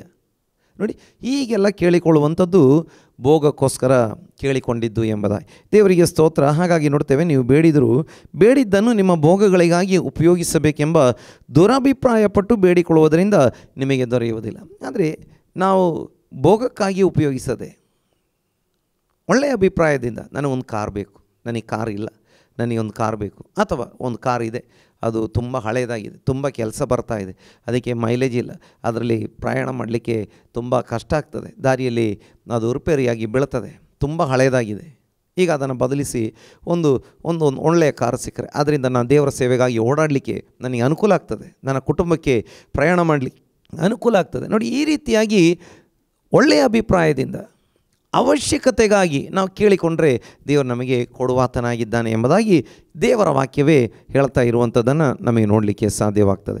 ದೇವರ ನಾಮಕ್ಕೆ ಸ್ತೋತ್ರ ಉಂಟಾಗಲಿ. ನಾವು ಯಾಕೋಬನ ಪತ್ರಿಕೆಯಲ್ಲಿ ನೋಡಿದ್ದೇವೆ. ಈಗ ಯೋಹಾನನ ಪತ್ರಿಕೆಯಲ್ಲಿ ನಾವು ನೋಡುವಂಥ ಸಮಯದಲ್ಲಿ, ಯೋಹಾನನ ಮೊದಲನೇ ಪತ್ರಿಕೆ 1 ಯೋಹಾನ 5ನೇ ಅಧ್ಯಾಯ ಅದರ 14ನೇ ವಾಕ್ಯದಲ್ಲಿ ನಾವು ನೋಡುವಂಥ ಸಮಯದಲ್ಲಿ, ನಾವು ದೇವರ ಚಿತ್ತಾನುಸಾರವಾಗಿ ಏನಾದರೂ ಬೇಡಿಕೊಂಡರೆ ಆತನು ನಮ್ಮ ವಿಜ್ಞಾಪನೆಯನ್ನು ಕೇಳುತ್ತಾನೆಂಬ ಧೈರ್ಯವು ಆತನ ವಿಷಯದಲ್ಲಿ ನಮಗುಂಟು. ನೋಡಿ, ಇಲ್ಲಿ ಬಹಳ ಚಂದವಾಗಿ ನಾವು ಪ್ರಾರಂಭದಲ್ಲಿ ನೋಡಿದ್ದೇವೆ, ನಾವು ಕೆಲವೊಮ್ಮೆ ಸುಖ ಭೋಗಗಳಿಗಾಗಿ ಉಪಯೋಗಿಸಬೇಕೆಂದು ದುರಭಿಪ್ರಾಯಪಟ್ಟು ಬೇಡಿಕೊಳ್ಳೋದ್ರಿಂದ ನಮಗೆ ದೊರೆಯದೇ ಹೋಗ್ತದೆ. ಆದರೆ ಅದಕ್ಕೆ ತದ್ವಿರುದ್ಧವಾಗಿ ಇಲ್ಲಿ ನಾವು ನೋಡ್ತೇವೆ 1 ಯೋಹಾನ 5:14 ನಾವು ದೇವರ ಚಿತ್ತಾನುಸಾರವಾಗಿ ಏನಾದರೂ ಬೇಡಿಕೊಂಡರೆ ಆತನು ನಮ್ಮ ವಿಜ್ಞಾಪನೆಯನ್ನು ಕೇಳುತ್ತಾನೆಂಬ ಧೈರ್ಯವು ಆತನ ವಿಷಯವಾಗಿ ನಮಗುಂಟು. ದೇವರ ಚಿತ್ತಾನುಸಾರವಾಗಿ ಏನಾದರೂ ಬೇಡಿಕೊಂಡ್ರೆ ಆತ ನಮ್ಮ ವಿಜ್ಞಾಪನೆ ಕೇಳುತ್ತಾನೆ ಎಂಬ ಧೈರ್ಯ ಆತನ ವಿಷಯದಲ್ಲಿ, ದೇವರ ವಿಷಯದಲ್ಲಿ ನಮಗುಂಟು. ನಮ್ಮ ದೇವರು ನಮ್ಮ ಪ್ರಾರ್ಥನೆ ಕೇಳ್ತಾನೆ, ನಮ್ಮ ಪ್ರಾರ್ಥನೆಗೆ ಉತ್ತರ ಕೊಡ್ತಾನೆ. ನೋಡಿ, ದೇವ ನನಗೆ ಒಂದು ಒಳ್ಳೆಯ ಜಾಗವನ್ನು ಕೊಡು, ಒಂದು ಒಳ್ಳೆಯ ಮನೆಯನ್ನು ಕೊಡು, ಅಲ್ಲಿದ್ದುಕೊಂಡು ನಾನು ನಿನ್ನನ್ನು ಆರಾಧನೆ ಮಾಡಬೇಕು, ನಿನ್ನ ಸೇವೆ ಮಾಡಬೇಕು, ನಿನ್ನ ಸಾಕ್ಷಿಯಾಗಿ ಜೀವಿಸಬೇಕು. ದೇವರು ನಮಗೆ ಕೊಡುವಾತನಾಗಿದ್ದಾನೆ. ನೋಡಿ, ಹಿಂದೆ ಒಬ್ಬರು ಪ್ರಸಿದ್ಧರಾದಂಥ ಸೇವಕರಿದ್ದರು. ಆ ಸೇವಕರು ಸೈಕಲ್ ಕೂಡ ಇದ್ದಂಥ ಕಾಲದಲ್ಲಿ, ಸೈಕಲ್ ಕೂಡ ಆ ಕಾಲದಲ್ಲಿ ಅವರಿಗೆ ಇರಲಿಲ್ಲ. ಆಗ ಅಂದರೆ ಇದು ತುಂಬ ಒಂದು 50-60 ವರ್ಷಗಳ ಹಿಂದೆ ಅವರು ತಮ್ಮ ಸ್ನೇಹಿತರಾಗಿದ್ದಂಥ ಇತರ ಸೇವಕರ ಮುಂದೆ ಪ್ರಾರ್ಥನೆ ಮಾಡ್ತಾಯಿದ್ರು. ಅಂದರೆ ಅವರ ಜೊತೆಯಲ್ಲಿ ಕೂತ್ಕೊಂಡು ಪ್ರಾರ್ಥನೆ ಮಾಡ್ತಾಯಿದ್ರು. ಒಟ್ಟಿಗೆ ಪ್ರಾರ್ಥನೆ ಮಾಡುವಂಥ ಸಮಯದಲ್ಲಿ ಇತರ ಸೇವಕರಿದ್ದಾರೆ, ಅವರ ಮುಂದೆ ಕೂತ್ಕೊಂಡು ಇವರು ಕೂಡ ದೇವರ ಹತ್ರ ಪ್ರಾರ್ಥನೆ ಮಾಡುವಾಗ ಕೇಳಿಕೊಳ್ತಾ ಇದ್ದಾರೆ, ದೇವರೇ ನನಗೆ ಹಡಗು ಕೊಡು ಎಂಬುದಾಗಿ. ಇದನ್ನು ಕೇಳಿದಂಥ ಸ್ನೇಹಿತರಾಗಿದ್ದಂಥ ಉಳಿದ ಸೇವಕರು, ಅಲ್ಲ ನಿಮಗೆ ಸೈಕಲ್ ಕೂಡ ಇಲ್ಲ, ಹಡಗು ಯಾಕೆ ಬೇಕು ಮತ್ತು ಹಡಗು ಹೇಗೆ ಸಿಗ್ತದೆ? ಅವ್ರು ಹೇಳಿದ್ರು, ಇಲ್ಲ, ಹಡಗು ಕೊಟ್ಟರೆ ಹಡಗಿನ ಮೂಲಕ ನಾನು ಸೇವೆ ಮಾಡ್ತೇನೆ. ಆದರೆ ಏನಾಯಿತು, ಪ್ರಾರಂಭದಲ್ಲಿ ಅವರ ಸ್ನೇಹಿತರು ತಮಾಷೆಯಾಗಿ ಅವ್ರನ್ನ ಕಂಡರು, ತಮಾಷೆ ಮಾಡಿದರು ಕೂಡ. ನಂತರದ ಕಾಲದಲ್ಲಿ ಆ ದೇವರ ಸೇವಕರಿಗೆ ದೇವರು ಹಡಗುಗಳನ್ನು ಕೊಟ್ಟನು. ಆ ಪ್ರಸಿದ್ಧ ಸೇವಕರು ಬೇರೆ ಯಾರೂ ಅಲ್ಲ, ಆಪರೇಷನ್ ಮೊಬಿಲೈಸೇಷನ್ ಎಂಬಂಥ ಒಂದು ದೊಡ್ಡ ಸ್ವಾರ್ಥ ತಂಡವನ್ನು ಕಟ್ಟಿದಂಥ ದೇವರ ಸೇವಕರಾಗಿದ್ದಂಥ ಜಾರ್ಜ್ ವರ್ವರ್ ಅವರಿಗೆ ಅನೇಕ ಹಡಗುಗಳನ್ನು ದೇವರು ಕೊಟ್ಟನು. ಆ ಹಡಗುಗಳೆಲ್ಲ ಪೂರ್ತಿ ಬೈಬಲ್ ಗ್ರಂಥಗಳು, ಬೈಬಲಿಗೆ ಸಂಬಂಧಪಟ್ಟಂಥ ಗ್ರಂಥಗಳು, ಪುಸ್ತಕಗಳಿಂದ ತುಂಬಿದಂಥ ಗ್ರಂಥಗಳಾಗಿದ್ದಾವೆ. ಇವತ್ತು ಕೂಡ ಹಡಗುಗಳು ಲೋಕದ ಎಲ್ಲ ಕಡೆ ಸಂಚರಿಸುತ್ತಾ ಆ ಹಡಗಿನ ಮೂಲಕ ಸೇವೆ ಮಾಡಲಾಗ್ತಾ ಇದೆ. ಜಾರ್ಜ್ ವರ್ವರ್ ಎಂಬಂಥ ಸೇವಕರು ಕೆಲವು ವರ್ಷಗಳ ಹಿಂದೆ ತೇರಿಕೊಂಡು ಕರ್ತನ ಬಳಿಗೆ ಸೇರಿಕೊಂಡಿದ್ದಾರೆ. ಅಂದರೆ ದೇವರ ಚಿತ್ತದ ಪ್ರಕಾರ ನಾವು ಏನು ಬೇಡಿಕೊಂಡ್ರೂ ನಮಗೆ ನಮ್ಮ ದೇವರು ಕೊಡುವಾತನಾಗಿದ್ದಾನೆ. ನಮಗೆ ಒಂದು ಒಳ್ಳೆಯ ಉದ್ಯೋಗ ಬೇಕು, ಅದು ದೇವರ ಚಿತ್ತ. ನೋಡಿ, ನಮಗೆಲ್ಲರಿಗೂ ಉದ್ಯೋಗ ಬೇಕು. ಯಾಕಂದರೆ ದೇವರ ವಾಕ್ಯ ಹೇಳ್ತದೆ, ಕೆಲಸ ಮಾಡಿ ಊಟ ಮಾಡಬೇಕು. ಕೆಲಸ ಮಾಡಿದವನು ಊಟ ಮಾಡಬಾರ್ದು. ಆದರೆ ಕೆಲಸ ಮಾಡಲಿಕ್ಕೆ ನಮಗೆ ಕೆಲಸ ಬೇಕು. ನಮಗೆ ಗೊತ್ತಿರುವಂಥ ನಮ್ಮ ಪ್ರೊಫೆಷನ್, ನಮ್ಮ ವೃತ್ತಿ, ಅದಕ್ಕೆ ಸಂಬಂಧಪಟ್ಟಂಥ ರೀತಿಯಲ್ಲಿ ಒಳ್ಳೆಯ ಉದ್ಯೋಗ ಬೇಕು, ಅಥವಾ ಹೊಸ ವೃತ್ತಿಯನ್ನು ಕಂಡುಕೊಳ್ಳಬೇಕು, ಹೊಸ ವೃತ್ತಿಯನ್ನು ಕಲಿಯಬೇಕು, ಅಥವಾ ಉದ್ಯೋಗ ಬೇಕು. ನಾವು ಕೇಳಿಕೊಂಡ್ರೆ ದೇವರು ಕೊಡುವಾತನಾಗಿದ್ದಾರೆ. ನಮಗೆ ಒಂದು ಕುಟುಂಬ ಜೀವಿತ ಬೇಕು, ಅದು ದೇವರ ಚಿತ್ತ. ಮನುಷ್ಯನ ಒಬ್ಬಂಟಿಗನಾಗಿರುವುದು ಸರಿಯಲ್ಲ. ಮನುಷ್ಯನಿಗೆ ತಕ್ಕ ಬಾಳ ಸಂಗಾತಿ ಬೇಕು. ಪ್ರತಿ ಪುರುಷನಿಗೆ ಒಬ್ಬ ಸ್ತ್ರೀ ಬಾಳ ಸಂಗಾತಿ ಬೇಕು, ಪ್ರತಿ ಸ್ತ್ರೀಗೆ ಒಬ್ಬ ಪುರುಷ ಬಾಳ ಸಂಗಾತಿ ಬೇಕು, ಪ್ರತಿ ಸ್ತ್ರೀ ಪುರುಷರಾಗಿರುವಂಥ ದಂಪತಿಗಳಿಗೆ ಮಕ್ಕಳು ಬೇಕು. ಇದೆಲ್ಲ ದೇವರ ಚಿತ್ತ. ನಾವು ದೇವರ ಚಿತ್ತದ ಪ್ರಕಾರವಾಗಿ ಏನು ಕೇಳಿಕೊಂಡ್ರೂ ನಮ್ಮ ದೇವರು ನಮಗೆ ಕೊಡುವಾತನಾಗಿದ್ದಾನೆ. ನೋಡಿ, ದೇವರ ಚಿತ್ತದ ಪ್ರಕಾರ ನೋಡಿ. ಹಾಗಾದರೆ ವಾಕ್ಯ ಹೇಳ್ತದೆ, ದೇವರ ಚಿತ್ತಾನುಸಾರವಾಗಿ ಏನಾದರೂ ಬೇಡಿಕೊಂಡ್ರೆ ಆತನು ನಮ್ಮ ವಿಜ್ಞಾಪನೆಯನ್ನು ಕೇಳುತ್ತಾನೆಂಬ ಧೈರ್ಯವೇ ಆತನ ವಿಷಯದಲ್ಲಿ ನಮಗುಂಟು. ಹಾಗಾದರೆ ದೇವರ ಚಿತ್ತಾನುಸಾರವಾಗಿ ನಾವು ಏನಾದರೂ ಕೇಳಿಕೊಂಡ್ರೆ ಆತ ನಮ್ಮ ವಿಜ್ಞಾಪನೆ ಕೇಳುತ್ತಾನೆ ಎಂಬ ಧೈರ್ಯ ನಮಗೆ ಆತನ ವಿಷಯದಲ್ಲಿ ಉಂಟು ಎಂಬುದಾಗಿ ದೇವರು ನಮಗೆ ಸ್ತೋತ್ರ ಉಂಟಾಗಲಿ. ನಾವು ಕೆಲವೊಂದು ವಾಕ್ಯಗಳನ್ನು ನೋಡುವಾಗ ನಮ್ಮ ಪ್ರಾರ್ಥನಾ ವಿಷಯ ಅದು ಎಷ್ಟೇ ದೊಡ್ಡದಾಗಿದ್ದರೂ, ಅದು ಎಂಥ ಶ್ರೇಷ್ಠ, ಎಂಥ ದೊಡ್ಡ ವಿಷಯವಾಗಿದ್ದರು, ಆ ವಿಷಯಕ್ಕೆ ದೇವರು ನಮಗೆ ಉತ್ತರ ಕೊಡ್ತಾನೆ ಎಂಬುದಾಗಿ ವಾಕ್ಯದಲ್ಲಿ ಬರೆದಿರುವಂಥದ್ದನ್ನು ನಮಗೆ ನೋಡಲಿಕ್ಕೆ ಸಾಧ್ಯವಾಗ್ತದೆ. ನಾವು ಯೆರೆಮೀಯನ ಪ್ರವಾದನ ಗ್ರಂಥ 33ನೇ ಅಧ್ಯಾಯ 3ನೇ ವಾಕ್ಯಕ್ಕೆ ಬರುವಾಗ, ನನ್ನನ್ನು ಕೇಳಿಕೋ, ನಾನು ನಿನಗೆ ಸದುತ್ತರವನ್ನು ದಯಪಾಲಿಸಿ ನಿನಗೆ ತಿಳಿಯದ ಮಹತ್ತಾದ ಗೂಢಾರ್ಥಗಳನ್ನು ಗೋಚರಪಡಿಸುವೆನು. ಇಲ್ಲಿ ನೋಡ್ತೇವೆ, ದೇವರು ಯೆರೆಮೀಯ ಪ್ರವಾದಿಯ ಮೂಲಕವಾಗಿ ತಿಳಿಸ್ತಾ ಇದ್ದಾರೆ, ನನ್ನನ್ನು ಕೇಳಿಕೋ, ನಾನು ನಿನಗೆ ಸದುತ್ತರವನ್ನು ದಯಪಾಲಿಸಿ ನಿನಗೆ ತಿಳಿಯದ ಮಹತ್ತಾದ ಗೂಢಾರ್ಥಗಳನ್ನು ಗೋಚರಪಡಿಸುವೆನು. ನಿನಗೆ ತಿಳಿಯದ ಮಹತ್ತಾದ ಗೂಢಾರ್ಥಗಳನ್ನು ಗೋಚರಪಡಿಸುವೆನು. ನೋಡಿ, ದೇವರು ಹೇಳ್ತೇನೆ, ನನ್ನನ್ನು ಕೇಳಿಕೋ. ಜ್ಞಾನ ವಿದ್ಯಾ ಸಂಬಂಧವಾದ ಎಲ್ಲ ನಿಕ್ಷೇಪಗಳು ನನ್ನ ಕೈಯಲ್ಲಿದ್ದಾವೆ, ಎಲ್ಲ ಸೀಕ್ರೆಟ್ಗಳು ನನಗೆ ಗೊತ್ತು. ಈ ಲೋಕದಲ್ಲಿ ಆತನಿಗೆ ಮರೆಯಾಗಿರುವಂಥ ಒಂದು ಸಂಗತಿಯೂ ಇಲ್ಲ. ಪಾತಾಳ, ಮೃತ್ಯು ಲೋಕ ಎಲ್ಲ ಆತನಿಗೆ ಗೋಚರ. ಹಾಗಾದರೆ ಮನುಷ್ಯನ ಹೃದಯದ ಆಲೋಚನೆಗಳು ಆತನಿಗೆ ಗೋಚರ. ನೋಡಿ, ದಾನಿಯೇಲ, ಇನ್ನು ಮಿಶಾಯೇಲ, ಹನನ್ಯ ಮತ್ತು ಆಜರ್ಯ ಇವರು ಪ್ರಾರ್ಥನೆ ಮಾಡ್ತಾ ಇದ್ದಾರೆ, ಅಥವಾ ಶದ್ರಕ್ ಮೇಷಕ್ ಅಬೇದ್ನೆಗೋ ಎಂಬುದಾಗಿ ನಂತರ ಅವರು ಫೇಮಸ್ ಆಗಿದ್ದರು. ದಾನಿಯೇಲನಿಗೆ ಇನ್ನೊಂದು ಹೆಸರಿದ್ದರೂ ಕೂಡ ದಾನಿಯೇಲನ ಮೊದಲನೇ ಹೆಸರಲ್ಲಿ, ದಾನಿಯೇಲ್ ಎಂಬ ಹೆಸರಲ್ಲಿ ಪ್ರಸಿದ್ಧರಾಗ್ತಾರೆ. ಆ ಬಾಬೇಲಿನ ಚಕ್ರವರ್ತಿ ನೆಬೂಕದ್ನೆಚ್ಚರ ಕನಸು ಕಂಡಿದ್ದಾನೆ. ಆತ ಅಲ್ಲಿನ ಎಲ್ಲ ಮಂತ್ರವಾದಿಗಳಿಗೆ, ಜೋಯಿಸರಿಗೆ ಹೇಳ್ತಿದ್ದಾನೆ, ನೀವು ನನ್ನ ಕನಸನ್ನು ಹೇಳಬೇಕು, ಅದರ ಅರ್ಥವನ್ನು ಹೇಳಬೇಕು. ಅದನ್ನು ಹೇಳಲಿಕ್ಕೆ ಯಾವ ಜೋಯಿಸರಿಗೆ, ಮಂತ್ರವಾದಿಗಳಿಗೆ ಯಾರಿಗೆ ಸಾಧ್ಯವಾಗಲಿಲ್ಲ. ಹಾಗಾದರೆ ಇವ್ರನ್ನೆಲ್ಲ ಕೊಲಿಸಬೇಕು ಎಂಬುದಾಗಿ ಆತ ಅಪ್ಪಣೆ ಕೊಡ್ತಾನೆ. ಆದರೆ ದಾನಿಯೇಲ ಭಾಳ ಬುದ್ಧಿವಂತನಾಗಿ ಆ ಕೊಲ್ಲಿಕ್ಕೆ ಹೊರಟಿದ್ದಂಥ ವ್ಯಕ್ತಿಯ ಹತ್ತಿರ ಮಾತಾಡಿ ರಾಜನ ಬಳಿಗೆ ಹೋಗಿ ಸಮಯ ಪಡ್ಕೊಂಡು ಆತ ದೇವರ ಬಳಿ ಪ್ರಾರ್ಥನೆ ಮಾಡ್ತಾನೆ, ದೇವರೇ, ಈ ಒಂದು ಕನಸನ್ನು, ಅದರ ಅರ್ಥವನ್ನು ನಮಗೆ ಪ್ರಕಟಿಸು ಎಂಬುದಾಗಿ. ದೇವರ ಆ ರಾತ್ರಿ ಆ ಕನಸನ್ನು, ರಾಜ ಕಂಡ ಅದೇ ಕನಸನ್ನು, ಅದರ ಅರ್ಥವನ್ನು ದಾನಿಯೇಲನಿಗೆ, ಸಂಗಡಿಗರಿಗೆ ಪ್ರಕಟಿಸಿಕೊಟ್ಟನು ಎಂಬುದಾಗಿ ನಾವು ನೋಡ್ತಾ ಇದ್ದೇವೆ. ಹೌದು ನನ್ನ ಪ್ರೀತಿಯ ಸಹೋದರ ಸಹೋದರಿಯರೇ, ನಾವು ದೇವರ ಹತ್ರ ಬೇಡಿಕೊಂಡ್ರೆ ದೇವರು ಹೇಳ್ತಿದ್ದಾರೆ, ನಾನು ನಿನಗೆ ಸದುತ್ರವನ್ನು ದಯಪಾಲಿಸಿ ನಿನಗೆ ತಿಳಿಯದ ಮಹತ್ವ ಗೂಢಾರ್ಥಗಳನ್ನು ಗೋಚರಪಡಿಸುವೆನು. ನಮ್ಮ ದೇವರು ನಮಗೆ ತಿಳಿಯದ ಮಹತ್ತಾದ ಗೂಢಾರ್ಥಗಳನ್ನು ಗೋಚರಪಡಿಸುವಾತನಾಗಿದ್ದಾನೆ. ಅದು ಮತ್ತೊಬ್ಬರ ಜೀವಿತದಲ್ಲಿ ಆಗಿರುವಂಥದ್ದಾಗಿರಬಹುದು, ಅಥವಾ ದೇಶದಲ್ಲಿ ನಡೆಯುವಂಥದ್ದಾಗಿದ್ದಿರಬಹುದು, ಅಥವಾ ಇನ್ನು ಮುಂದೆ ನಡೆಯುವಂಥದ್ದು ನಡೆಯತಕ್ಕಂಥದ್ದಾಗಿದ್ದಿರಬಹುದು, ಅಥವಾ ವೈಜ್ಞಾನಿಕವಾದಂಥ ಜ್ಞಾನವಾಗಿದ್ದಿರಬಹುದು, ಇನ್ನು ಯಾವುದೇ ಪ್ರವಾದನಾತ್ಮಕ ವಿಷಯಗಳಾಗಿದ್ದಿರಬಹುದು. ದೇವರು ನಮಗೆ ತಿಳಿಸಿಕೊಡುವಾತನಾಗಿದ್ದಾನೆ ಎಂಬುದಾಗಿ ಕಂಡುಕೊಳ್ಳುವುದಕ್ಕೆ ಸಾಧ್ಯವಾಗ್ತಾ ಇದೆ. ನಮಗೆ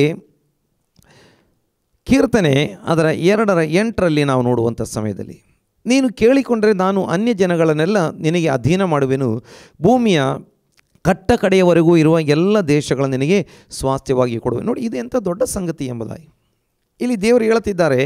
ನೀನು ಕೇಳಿಕೊಂಡರೆ ನಾನು ಅನ್ಯ ಜನಗಳನ್ನೆಲ್ಲ ನಿನಗೆ ಅಧೀನ ಮಾಡುವೆನು. ಇದು ಪ್ರಾರಂಭದಲ್ಲಿ ದಾವಿದನಿಗೆ ಹೇಳಿದಂಥ, ಅಥವಾ ದಾವಿದನ ಮೂಲಕ ಮೆಸ್ಸಿಯನ ಬಗ್ಗೆ ಹೇಳಿದಂಥ ಪ್ರವಾದನ ವಾಕ್ಯ ಎಂಬುದಾಗಿ ನಮಗೆ ಹೊಸ ಒಡಂಬಡಿಕೆಯಲ್ಲಿ ಈ ವಾಕ್ಯಗಳ ಕುರಿತಾಗಿ ನಮಗೆ ನೋಡಲಿಕ್ಕೆ ಸಾಧ್ಯವಾಗ್ತದೆ.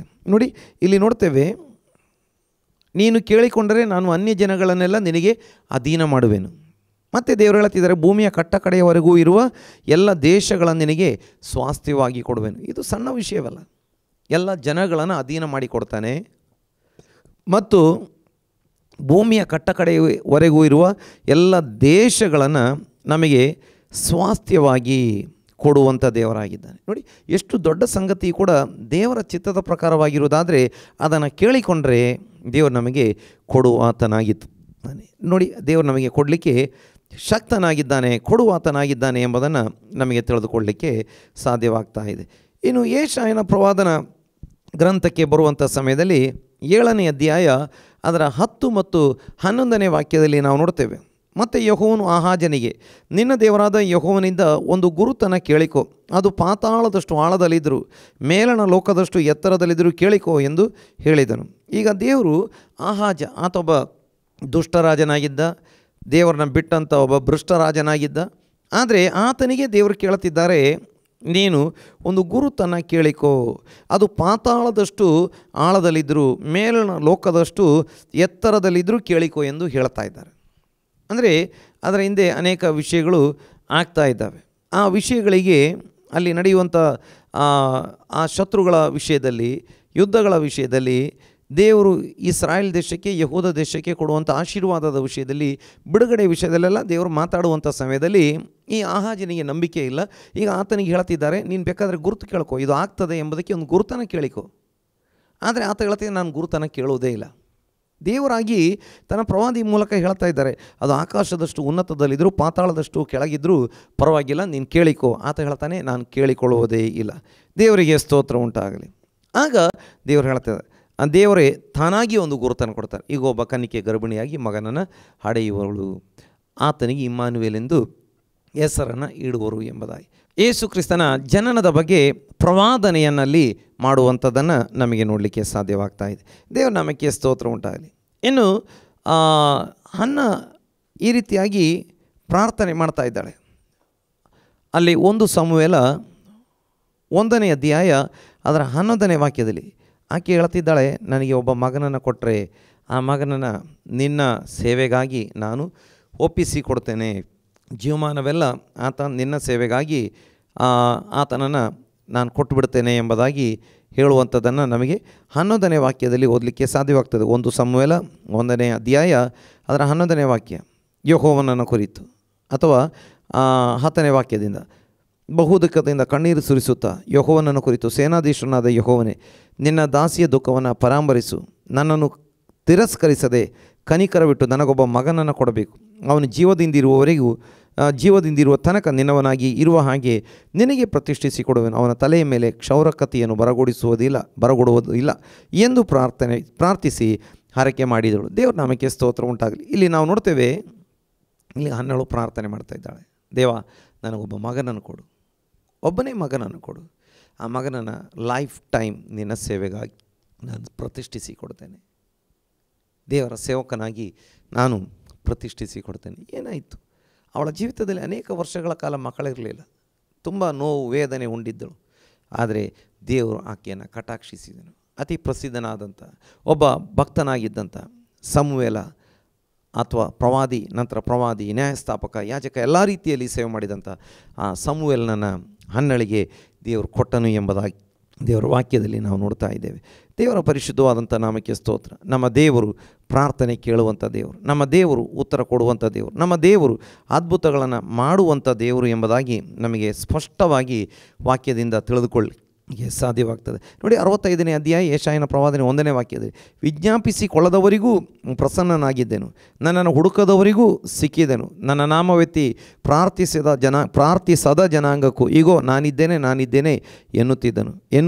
ದೇವರ ನಾಮಕ್ಕೆ ಸ್ತೋತ್ರ. ಇಲ್ಲಿ ನೋಡ್ತೇವೆ, ದೇವರು ಹೇಳ್ತಿದ್ದಾರೆ, ವಿಜ್ಞಾಪನೆ ಮಾಡಿಕೊಳ್ಳದವರಿಗೂ, ಪ್ರಾರ್ಥನೆ ಮಾಡದವರಿಗೂ ನಾನೇನು ಮಾಡ್ತಾ ಇದ್ದೇನೆ? ಪ್ರಸನ್ನನಾಗ್ತಾ ಇದ್ದೇನೆ, ಅಥವಾ ಅವರಿಗೆ ಉತ್ತರ ಕೊಡ್ತಾ ಇದ್ದೇನೆ. ಹಾಗಾದರೆ ನೋಡಿ, ಪ್ರಾರ್ಥನೆ ಮಾಡದವರಿಗೆ ಆತ ಉತ್ತರ ಕೊಡುವುದಾದರೆ, ಪ್ರಾರ್ಥನೆ ಮಾಡಿ ಬೇಡಿಕೊಳ್ಳುವವರಿಗೆ ಎಷ್ಟು ಅಧಿಕವಾಗಿ ಆತ ಉತ್ತರ ಕೊಡುವಾತನಾಗಿದ್ದಾನೆ, ಎಷ್ಟು ಅಧಿಕವಾಗಿ ಆತ ಅದ್ಭುತ ಮಾಡುವಾತನಾಗಿದ್ದಾನೆ. ಹಾಗಾದರೆ ನಾವು ಎಫೆಸ ಪತ್ರಿಕೆ 3ನೇ ಅಧ್ಯಾಯಕ್ಕೆ ಬರುವಾಗ ಅದರ 20ನೇ ವಾಕ್ಯವನ್ನು ಓದಿಕೊಳ್ಳೋಣ ಮತ್ತು ಪ್ರಾರ್ಥನೆ ಮಾಡುವಂಥವರಾಗಿರೋಣ. ದೇವರ ಪರಿಶುದ್ಧವಾದಂಥ ನಾಮಕ್ಕೆ ಸ್ತೋತ್ರ. ಎಫೆಸ ಪತ್ರಿಕೆ 3ನೇದು 20ನೇ ವಾಕ್ಯ, ನಮ್ಮಲ್ಲಿ ಕಾರ್ಯ ಸಾಧಿಸುವ ತನ್ನ ಶಕ್ತಿಯ ಪ್ರಕಾರ ನಾವು ಬೇಡುವುದಕ್ಕಿಂತಲೂ ಯೋಚಿಸುವುದಕ್ಕಿಂತಲೂ ಅತ್ಯಧಿಕವಾದದನ್ನು ಮಾಡಲು ಶಕ್ತನಾದ ದೇವರಿಗೆ ಸಭೆಯಲ್ಲಿಯೂ ಕ್ರಿಸ್ತ ಯೇಸುವಿನಲ್ಲಿಯೂ ತಲತಲಾಂತರಕ್ಕೂ ಯುಗಾಂತರಕ್ಕೂ ಸ್ತೋತ್ರ, ಆಮೇನ್. ಹಾಗಾದರೆ ಅಲ್ಲಿ ವಾಕ್ಯ ನೋಡ್ತೇವೆ, ನಾವು ನಮ್ಮಲ್ಲಿ ಕಾರ್ಯ ಸಾಧಿಸುವ ತನ್ನ ಶಕ್ತಿಯ ಪ್ರಕಾರ ನಾವು ಬೇಡುವುದಕ್ಕಿಂತ ಯೋಚಿಸುವುದಕ್ಕಿಂತ ಅತ್ಯಧಿಕವಾಗಿ ನಮಗೆ ಕೊಡುವಂಥ ದೇವರಾಗಿದ್ದಾನೆ. ನೋಡಿ, ದೇವರು ಹೇಳ್ತಿದ್ದಾರೆ, ಆಕಾಶದಷ್ಟು ಮೇಲಿದ್ದರೂ ಪಾತಾಳದಷ್ಟು ಕೆಳಗಿದ್ದರೂ ನೀನು ಕೇಳಿಕೋ. ಮತ್ತು ದೇವರು ಹೇಳ್ತಿದ್ದಾರೆ, ನೀನು ಕೇಳಿಕೊಂಡ್ರೆ ನಿನಗೆ ತಿಳಿಯದ ಮಹತ್ತಾದ ಗೂಢಾರ್ಥಗಳನ್ನು ನಾನು ತಿಳಿಸಿಕೊಡ್ತೇನೆ. ನೀನು ಕೇಳಿಕೊಂಡ್ರೆ ಅನ್ಯ ಜನಗಳನ್ನೆಲ್ಲ ನಿನಗೆ ಅಧೀನ ಮಾಡ್ತೇನೆ, ಭೂಮಿಯ ಕಟ್ಟಕಡೆ ಇರುವ ದೇಶಗಳನ್ನೆಲ್ಲ ನಿನಗೆ ಸ್ವಾಸ್ಥ್ಯವಾಗಿ ಕೊಡ್ತೇನೆ ಎಂಬುದಾಗಿ. ದೇವರಿಗೆ ಸ್ತೋತ್ರ ಉಂಟಾಗಲಿ. ವಿಜ್ಞಾಪನೆ ಪ್ರಾರ್ಥನೆ ಮಾಡದವರಿಗೆ ದೇವರು ಸಿಕ್ಕಿರುವಾಗ ಪ್ರಾರ್ಥನೆ ಮಾಡುವವರಿಗೆ ಎಷ್ಟೊಂದು ಅಧಿಕವಾಗಿ ದೇವರು ಲಭ್ಯನಾಗಿದ್ದಾನೆ, ಉತ್ತರ ಕೊಡುವಾತನಾಗಿದ್ದಾನೆ. ಹಾಗಾಗಿ ವಾಕ್ಯದಲ್ಲಿ ನೋಡ್ತೇವೆ, ಬೇಡಿಕೊಳ್ಳಿರಿ ದೊರೆಯುವುದು. ನನ್ನ ಪ್ರೀತಿಯ ಸಹೋದರ ಸಹೋದರಿ, ದೇವರ ಚಿತ್ತದ ಪ್ರಕಾರ ಬೇಡಿಕೊಳ್ಳೋಣ, ಭೋಗಕ್ಕಾಗಿ ಬೇಡಿಕೊಳ್ಳದೆ ದೇವರ ಚಿತ್ತಕ್ಕಾಗಿ ಬೇಡಿಕೊಳ್ಳೋಣ. ದೇವರು ನಮ್ಮನ್ನು ಆಶೀರ್ವಾದಿಸ್ತಾನೆ, ಅದ್ಭುತ ಮಾಡ್ತಾನೆ. ದೇವರ ಈ ವಾಕ್ಯಗಳ ಮೂಲಕ ಎಲ್ಲರನ್ನ ಆಶೀರ್ವಾದ ಮಾಡಲಿ. ನಾವು ಪ್ರಾರ್ಥನೆ ಮಾಡೋಣ. ಮಹಾಪರಿಶುದ್ಧನಾಗಿರುವಂಥ ನಮ್ಮ ಪರಲೋಕದ ತಂದೆಯಾಗಿರುವ ದೇವರೇ, ಈ ಒಂದು ಒಳ್ಳೆಯ ದಿನಕ್ಕಾಗಿ, ಒಳ್ಳೆಯ ಸಮಯಕ್ಕಾಗಿ ನಾವು ನಿನಗೆ ಸ್ತೋತ್ರಗಳನ್ನು ಸಲ್ಲಿಸೋರಾಗಿದ್ದೇವೆ. ಹೌದು ಸ್ವಾಮಿ, ನಿನ್ನ ಪರಿಶುದ್ಧ ಪಾದಗಳ ಬಳಿಯಲ್ಲಿಗೆ ನಾವು ಬಂದುಕೊಂಡವರಾಗಿ, ಹೌದು ಸ್ವಾಮಿ, ನಿನ್ನನ್ನು ಹಾಡಿ ಆರಾಧಿಸುವಂತೆ ಪ್ರಾರ್ಥಿಸುವಂತೆ ಈ ದಿನದಲ್ಲಿ ಸಹಾಯ ಮಾಡಿದೆ. ಮಾತ್ರವಲ್ಲ, ನಿನ್ನ ವಾಕ್ಯದ ಮೂಲಕವಾಗಿ ನೀನು ನಮ್ಮೊಂದಿಗೆ ಮಾತನಾಡಿದೆ. ಹೌದು, ಬೇಡಿಕೊಳ್ಳಿರಿ ನಿಮಗೆ ದೊರೆಯುವುದು ಎಂಬುದಾಗಿ. ಹೌದು ಸ್ವಾಮಿ, ಅಪ್ಪ, ದೇವರ ಚಿತ್ತಾನುಸಾರವಾಗಿ ನಾವು ಏನು ಬೇಡಿಕೊಂಡರೂ ನಮಗೆ ಕೊಡುವಂಥ ದೇವ್ರದ್ದೇನಾಗಿದ್ದೆ. ಹೌದು, ನೀನು ಹೇಳಿದ್ದಿ, ಅದು ಆಕಾಶದಷ್ಟು ಉನ್ನತದಲ್ಲಿದ್ದರೂ ಪಾತಾಳದಷ್ಟು ಕೆಳಗಿದ್ದರೂ ಅದನ್ನು ಕೊಡುವೆನು ಎಂಬುದಾಗಿ. ಹೌದು ಸ್ವಾಮಿ, ನೀನು ಹೇಳಿದ್ದಿ, ನೀನು ಕೇಳಿಕೊಂಡ್ರೆ ಅನ್ಯ ಜನಗಳನ್ನೆಲ್ಲ ನಿನಗೆ ಅಧೀನ ಮಾಡ್ತೇನೆ, ಭೂಮಿಯ ಕಟ್ಟಕಡೆವರೆಗೂ ಇರುವ ದೇಶಗಳನ್ನು ಸ್ವಾಸ್ಥ್ಯವಾಗಿ ಕೊಡ್ತೇನೆ ಎಂಬುದಾಗಿ. ಹೌದು ಸ್ವಾಮಿ, ನಿನ್ನ ಬಳಿ ಬೇಡಿಕೊಳ್ಳುವ ಪ್ರತಿಯೊಬ್ಬೊಬ್ಬರಿಗೆ ನೀನು ಕೊಡುವ ದೇವರು, ಅದ್ಭುತ ಮಾಡುವ ದೇವರು, ಅವರ ಕಣ್ಣೀರನ್ನು ಒರೆಸುವ ದೇವರು, ಕಷ್ಟದಿಂದ ಬಿಡಿಸುವ ದೇವರು, ರೋಗದಿಂದ ಬಿಡಿಸುವ ದೇವರು, ಅಸಾಧ್ಯಗಳನ್ನು ಸಾಧ್ಯ ಮಾಡುವ ದೇವರು, ಸತ್ತವರನ್ನು ಬದುಕಿಸುವ ದೇವರು ನೀನಾಗಿದ್ದೆ. ನಿನ್ನ ಕರಗಳಲ್ಲಿ ಒಪ್ಪಿಸಿ ಕೊಡ್ತಾ ಇದ್ದೇನೆ. ಇವತ್ತು ನನ್ನೊಂದಿಗೆ ಸೇರಿ ಪ್ರಾರ್ಥನೆ ಮಾಡುವಂಥ ಎಲ್ಲರನ್ನು ನೀನು ಆಶೀರ್ವಾದ ಮಾಡು. ಅವರ ಜೀವಿತದ ಎಲ್ಲ ಅವಶ್ಯಕತೆಗಳನ್ನು ಅದ್ಭುತವಾಗಿ ನೀನು ಪೂರೈಸು. ಅವರ ಕೊರತೆಗಳೆಲ್ಲವೂ ಯೇಸು ಕ್ರಿಸ್ತನ ನಾಮದಲ್ಲಿ ನೇಗಲಿ. ರೋಗಿಗಳಾಗಿರುವಂಥವರಿಗೆ ಬಿಡುಗಡೆಯಾಗಲಿ, ಮನೆ ಇಲ್ಲದವರಿಗೆ ಮನೆ ಉಂಟಾಗಲಿ. ಹೌದು ಸ್ವಾಮಿ, ಕುಟುಂಬ ಇಲ್ಲದವರಿಗೆ ಕುಟುಂಬ ಉಂಟಾಗಲಿ, ಮಕ್ಕಳಿಲ್ಲದವರಿಗೆ ಮಕ್ಕಳು ಉಂಟಾಗಲಿ. ಹೌದು ಸ್ವಾಮಿ, ರಕ್ಷಣೆಯ ಸಂತೋಷ ಯಾರಿಗೆ ಸಿಕ್ಕಿಲ್ಲವೋ ಅವ್ರನ್ನ ರಕ್ಷಣೆಯ ಸಂತೋಷದಿಂದ ನೀನು ತುಂಬಿಸು. ಮಾತ್ರವಲ್ಲ, ಇವತ್ತು ಕೇಳಿದ್ದೇವೆ, ಬೇಡಿಕೊಳ್ಳುವವರಿಗೆ ಎಷ್ಟು ಅಧಿಕವಾಗಿ ಪವಿತ್ರಾತ್ಮನ ಬಲವನ್ನು ವರವನ್ನು ಕೊಡುವಿ ಎಂಬುದಾಗಿ. ಹೌದು, ನನ್ನೊಂದಿಗೆ ಸೇರಿ ಪ್ರಾರ್ಥನೆ ಮಾಡುತ್ತಿರುವ ಎಲ್ಲರ ಮೇಲೆ ನಿನ್ನ ಪವಿತ್ರಾತ್ಮನ ಬಲ ಅತ್ಯಧಿಕವಾಗಿ ಇಳಿಯಲಿ ಸ್ವಾಮಿ. ನಿನ್ನ ಕರಗಳಲ್ಲಿ ಒಪ್ಪಿಸಿದ್ದೇವೆ. ನೀನು ಅದ್ಭುತ ಮಾಡಿದ್ದಿ, ಸ್ತೋತ್ರ. ಹೌದು ಕರ್ತನೆ, ಆ ಕುಟುಂಬಗಳಲ್ಲಿ ನೀನು ಅದ್ಭುತ ಮಾಡಿದ್ದಿ, ಸ್ತೋತ್ರ. ನಿನ್ನ ಕರಗಳಲ್ಲಿ ಒಪ್ಪಿಸಿದ್ದೇವೆ. ಹೌದು, ನನ್ನೊಂದಿಗೆ ಸೇರಿ ಪ್ರಾರ್ಥನೆ ಮಾಡಿದ ಆನ್ಲೈನ್ ಮೂಲಕ ಟಿವಿ ಮೂಲಕ ಸೇರಿಕೊಂಡು ಆರಾಧನೆಯಲ್ಲಿ ಭಾಗವಹಿಸಿ ಪ್ರಾರ್ಥನೆ ಮಾಡಿದ ಎಲ್ಲರನ್ನು ನಿನ್ನ ಆಶೀರ್ವಾದ ಮಾಡಿದ್ದಿ, ಸ್ತೋತ್ರ. ನಿನ್ನ ಬರೋಣ ಹತ್ತಿರವಾಗಿದೆ. ನಿನ್ನ ಬರೋಣಕ್ಕೆ ಸಿದ್ಧರಾಗಿ ಜೀವಿಸಲು ಸಹಾಯ ಮಾಡು. ಹೌದು, ಈ ವಾರದಲ್ಲಿ ನಿನ್ನ ಬರೋಣವಾಗಿರುವುದಾದರೆ ನಾವು ನಿನ್ನೊಂದಿಗಿರಬೇಕು. ನಿನ್ನ ಬರೋಣಕ್ಕೆ ಸಮಯ ಇರುವುದಾದರೆ ತಿರುಗಿ ಒಟ್ಟಿಗೆ ಸೇರಿ ನಿನ್ನನ್ನು ಆರಾಧಿಸಲಿಕ್ಕೆ ಸಹಾಯ ಮಾಡು. ಪ್ರಾರ್ಥನೆ ಕೇಳಿದ್ದಿ, ಸ್ತೋತ್ರ. ಉತ್ತರ ಕೊಟ್ಟಿದ್ದಿ, ಸ್ತೋತ್ರ. ಯೇಸು ಕ್ರಿಸ್ತನ ನಾಮದಲ್ಲಿ ತಂದೆ, ಆಮೇನ್, ಆಮೇನ್. ನಾವಂತೆ ಆಶೀರ್ವಾದ ಹೊಂದಿಕೊಳ್ಳೋಣ. ನಮ್ಮ ತಂದೆಯಾಗಿರುವ ದೇವರ ಪ್ರೀತಿಯು, ಕರ್ತನಾಗಿರುವ ಯೇಸು ಕ್ರಿಸ್ತನ ಕೃಪೆಯು, ಪವಿತ್ರಾತ್ಮನ ಅನ್ಯೋನ್ಯತೆಯು ಸೇರಿ ಬಂದಿರುವ ಪ್ರತಿಯೊಬ್ಬೊಬ್ಬರೊಂದಿಗೆ ಆನ್ಲೈನ್ ಮೂಲಕ ಟಿವಿ ಮೂಲಕ ಆರಾಧನಾ ಕೂಟದಲ್ಲಿ ಭಾಗವಹಿಸಿರುವ ಎಲ್ಲರೊಂದಿಗೆ ಯೇಸು ಕ್ರಿಸ್ತನ ಮರಳಿ ಬರೋಣದವರೆಗೆ ಯಾವಾಗಲೂ ಇರಲಿ. ಆಮೇನ್, ಆಮೇನ್.